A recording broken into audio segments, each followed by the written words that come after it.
Hi சொந்தங்களே! Welcome to Homeway lifestyle. ரொம்ப நாள் ஆச்சு உங்க கூட பேசி. ஸோ இன்னைக்கு நம்ம எங்க போயிருக்கோம் அப்டின்னா, ஸ்டூடண்ட்ஸோட ஒரு மினி ஐவிக்கு தான் போயிருக்கோம். ஒன் டே ஐவின்னு சொல்லலாம்.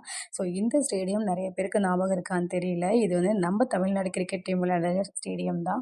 ஸோ அத முடிச்சுட்டு நம்ம வந்து இந்த மாரி ஒரு ஆர்ஃபனேஜ் போயிருந்தோம். இந்த ஆர்ஃபனேஜ் என்னால மறக்கவே முடியாதுங்க. அவ்ளோ ஒரு ஹார்ட் டூ டச்னே சொல்லலாம். ஸோ அங்க இருக்க பெரியவங்கலாம் பார்த்துட்டு நம்மளோட ப்ராடக்ட்டும் நம்ம ஸ்பான்சர் பண்ணியிருந்தோம். அவங்களுக்கு அவ்ளோ ஒரு ஹாப்பினஸ் இத குடுக்கும்போது ஸோ அங்க இருக்கவங்க எல்லாருமே ரொம்ப ஹாப்பியா இருந்தாங்க. நாம மட்டும் இல்லைங்க. ஸ்டூடண்ட்ஸும் நெறைய ஆர்ஃபனேஜ்க்கு ப்ரொவைட் பண்ணியிருந்தாங்க ப்ராடக்ட்லாம். அத முடிச்சுட்டு இந்த முருகர் கோயில் நீங்க கேள்விப்பட்டிருப்பீங்க. சேலம் ரீஜியன்ல தான் இருக்கு. முத்துமலை முருகர் கோயில். இந்த கோயிலுக்கும் போயிட்டு வீட்டுக்கு கிளம்பிட்டோம். இது பார்த்தீங்க அப்டின்னா, நம்மளோட ப்ராடக்ட்ட இந்த குட்டி எவ்ளோ தூரம் லைக் பண்ணி சாப்பிடுறாங்கன்னு அவங்க பேரண்ட் வந்து ஷேர் பண்ணியிருந்தாங்க. ரொம்ப ஹாப்பியா இருக்கு.